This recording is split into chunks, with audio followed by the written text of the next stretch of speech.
Welcome, everyone, to the NoDQ.com live recap of AEW Dynamite for Wednesday, March 19th, 2025. Dynamite was in Omaha, Nebraska. There was a blizzard earlier in the day. Some people had trouble getting into the city.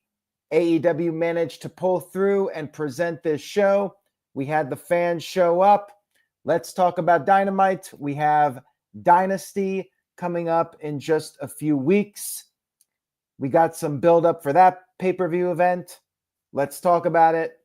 We opened up the show with the Fatal 4-Way match to determine Kenny Omega's opponent at Dynasty for the International Championship. We had Orange Cassidy versus Speedball, Mike Bailey, Ricochet, and the powerhouse Mark Davis. Now, early on, we had Orange Cassidy mocking Speedball's rapid-fire kicks. Then Speedball put his hands behind his back as Orange Cassidy had his hands in his pocket. Mark Davis, the big guy, maybe the smart guy, he took advantage of these guys doing their thing. Mark Davis was using his power against the three smaller guys. Ricochet attempted a cheap shot.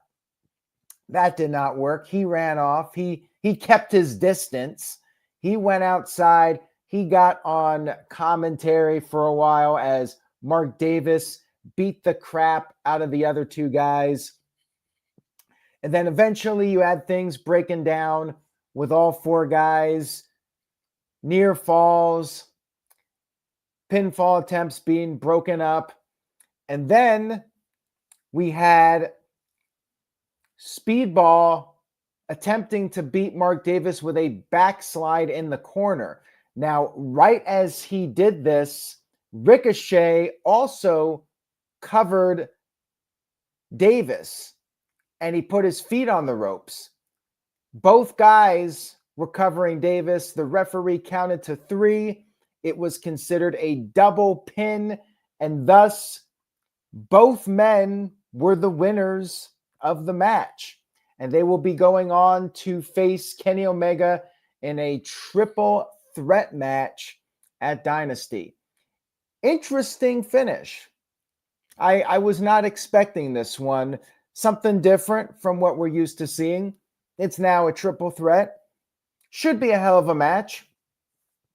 Now we can safely say Speedball will likely be taking the fall in this one. Maybe not, though. Maybe it'll be Ricochet.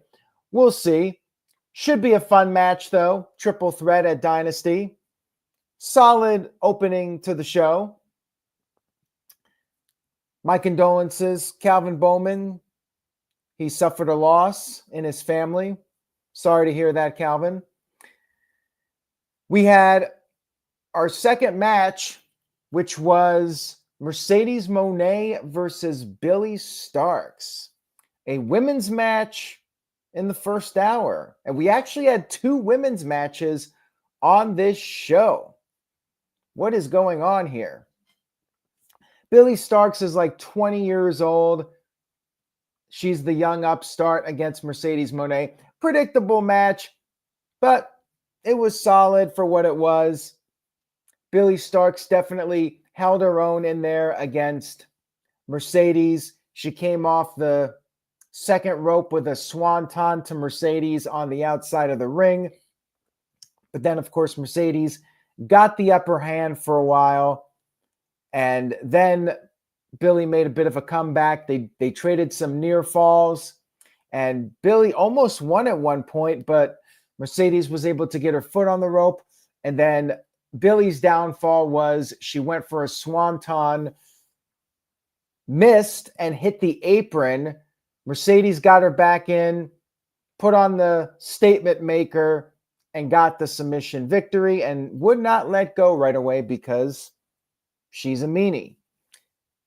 But yeah, nice little showing here from Billie Starkz, only 20 years old. She certainly could have a bright future if she keeps on building momentum. Could be a future player. We'll see. We had a backstage promo from MJF, and MJF basically said that he is considering MVP's offer for the Hurt Syndicate to join up with MJF. Said maybe he could use the help since Jon Moxley has his faction. However, MJF brought up how last time he was aligned with somebody, he got burned, but he will give his answer next week on AEW Dynamite. We had Cope versus Jon Moxley, the world champion, in a street fight. And yes, this was not the main event. We're talking about this right now. This was halfway through the show.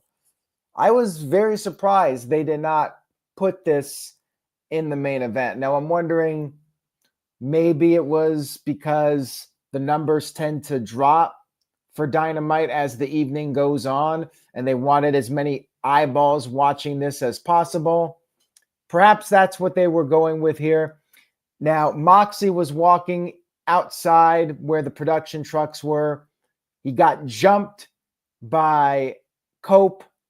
They brawled in the production area, and then they came out to the arena. They were fighting all over the place in the crowd.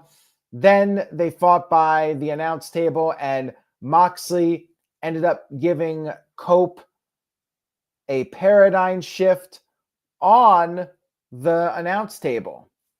Then after the break, Copeland started to make a comeback. He superplexed Moxley, and then he grabbed Spike, his 2x4 with spikes, and Moxley ended up being suplexed onto Spike, and this was either the coolest or the most disturbing thing you've ever seen on AEW television. Spike was stuck to the back of Moxley. Wheeler Yuta came out there, attacked Copeland, and then attempted to pull Spike out of Moxley's back, and he was having trouble doing it. And you could see the skin of Moxley stuck in the spikes, and the referee was eventually able to pull it out. Moxley's back was covered in blood. It was disgusting. I mean, the whole point of wrestling is for it to look real without guys actually getting hurt. And well, there's no way you can script this. Like, Moxley really had these spikes just puncturing his skin and just blood coming out. It was gross. You know, there's a thin line between making it look real, having the illusion of it being violent, and it actually being violent. So yeah, not everybody's cup of tea. Let's just say that. If you loved ECW at its most violent and gruesome, or XPW or CZW, if you love all that stuff, the ultra violent wrestling, then this was for you. And if you hate that stuff, then you should avoid this match like the plague. We had a ton of interference, by the way. We had Claudio and Pac interfering, and then FTR made the save. Copeland speared Moxley through a table that was set up in the corner. He went for the cover, but Marina Shafir interfered. She broke up the pin. Then we had Willow Nightingale coming out there to help out. Then we had Chris Sabian and Nick Wayne coming out there, and they attacked Copeland. And then Moxley was finally able to put on the Bulldog choke, and Copeland was out. Referee stopped the match. Still your AEW World Champion. He won the hardcore match. Jon Moxley is still your champion. No surprise here. I figured this was an obvious outcome here, with Moxley retaining, going on to face Swerve at the pay-per-view. Now, after the match was over, things got strange. I haven't been watching Collision, so maybe there was something that set this up. Maybe there was a tease. I don't know. But after the match, Dax Harwood was basically going heel, and he walked out on Copeland. What is going on here? Is FTR breaking up? Because Cash Wheeler hugged Copeland. Dax Harwood walked out. I don't know what this is about. It was very odd to me. FTR came out there to help, and they failed. They didn't get the job done to make sure that Copeland had a fair fight. So that's on Harwood. I'm not really sure what the deal was with this. I don't really think there's money in FTR splitting up and Dax as a heel. I don't know. Very strange to me. But again, maybe there's stuff on Collision that I haven't been watching and it would make more sense. But as somebody who just watches Dynamite, it was confusing to me. Overall, the match was entertaining, but the spike in the back, it is what it is. Like it's I've said this before. If WWE is like Disney, then AEW is like the Saw movies or the Hostel movies, just excessive violence. So it just depends on what your cup of tea is. We had a backstage interview from Bandito, and he will never forgive Chris Jericho for making his mother cry at Revolution during the buy-in. And then John Morrison, who I forgot is still employed, proposed a match with Bandito for the basketball edition of Collision, whatever they're calling it, for this weekend. I feel bad for Morrison. Like, his stock has plummeted so far.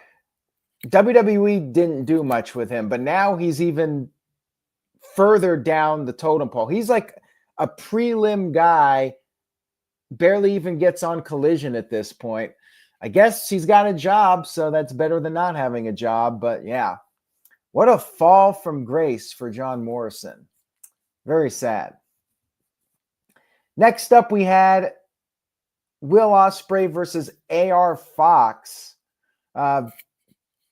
It was a good TV match.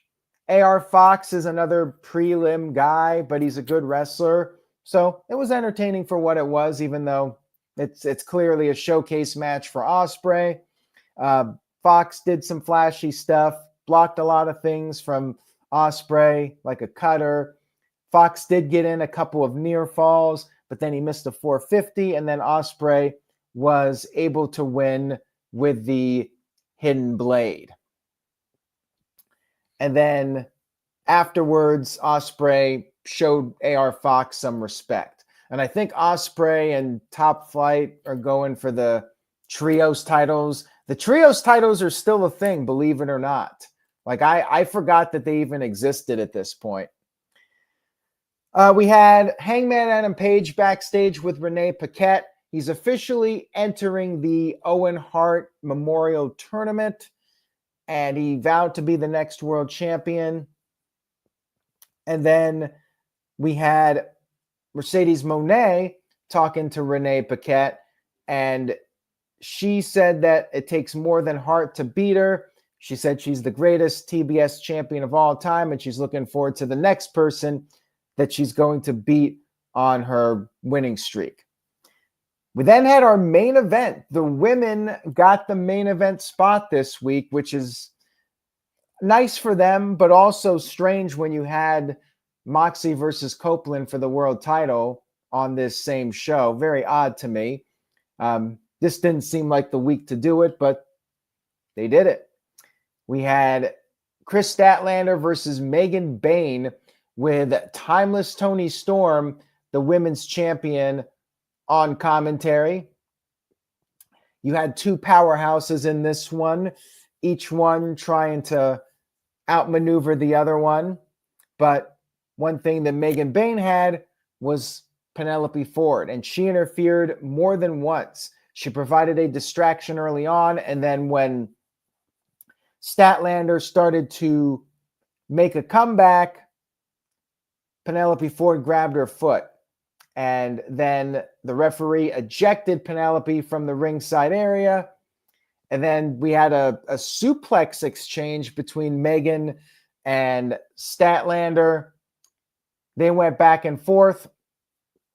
Then they were on the outside of the ring, and Megan threw Statlander into Toni Storm, which if this was WWE, it would probably end up with Toni attacking Megan and causing a DQ, but that thankfully did not happen here. Megan took out Statlander with an F5 on the floor, got her back in the ring, hit another F5, and got the 1-2-3 victory. Again, no surprise. Megan Bayne picks up the win. Clear victory for her. They're building her up as the next contender for the title. And then after the match, we had a pull-apart brawl. I thought I only had to deal with the pull-apart brawls on Monday nights and Friday nights, but any day of the week that there's wrestling, it looks like I'm screwed. And I'm stuck with these goddamn pull-apart brawls. My apologies for the language, but I am so over the pull-apart brawls. I should put out a t-shirt at this point. I don't think it's under any trademark or copyright. I might as well. I want to make a shirt that says wrestling needs more pull-apart brawls. I might just do that. Nobody will buy it, but maybe I'll buy one and wear it. After the match was over, we had the pull-apart brawl. The security came out there, and of course they would break free. You know the drill. And then Toni Storm got on the microphone, and she called Megan Bayne a big bitch, and then said that they are going to have a date at Dynasty. The World Championship match is official for that show. And Toni was being very over the top with her rhymes, and she said she's going to leave. She held up the title. She's going to leave with this strap on, which, of course, you know, that can mean more than one thing. And that was the end of Dynamite, with Toni Storm prancing around in the ring, laying on the mat, and the show went off the air. Toni's very entertaining. So all in all, the show was a little bit better than average, I think.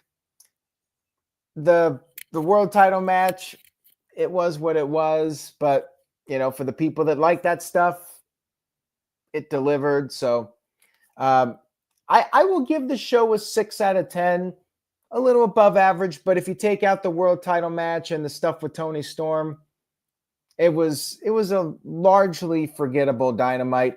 And I think maybe part of the problem was the blizzard in Omaha. Maybe they had to change a few things up. You know, there was a lot of predictability on the show, but I'll also give them credit for that finish in the first match. It was something different with the double pin. I'll give them that. 6 out of 10, a little bit above average, but you know, still there are some issues I have with the predictability and just the lack of really caring about the storylines. But we do have next week something to look forward to. MJF MVP. You know, that to me is the most interesting storyline right now. And of course, Toni Storm tends to deliver. I don't care about the Death Riders, and I want to see Swerve get the title back, but I feel like Moxley's holding it to All In. That's just my gut feeling. All right, guys, I will be back next time with another Dynamite recap. Check out NoDQ.com for the latest. And if you missed the No DQ review, check it out. It's the last one with Virtue for at least a month. He is going to be gone, and we will have a new moderator coming up this Tuesday night at 7 p.m. Eastern, 4 p.m. Pacific. Have a great night, everyone. Stay safe out there. Say yes to NoDQ.com, and I will see you all next time.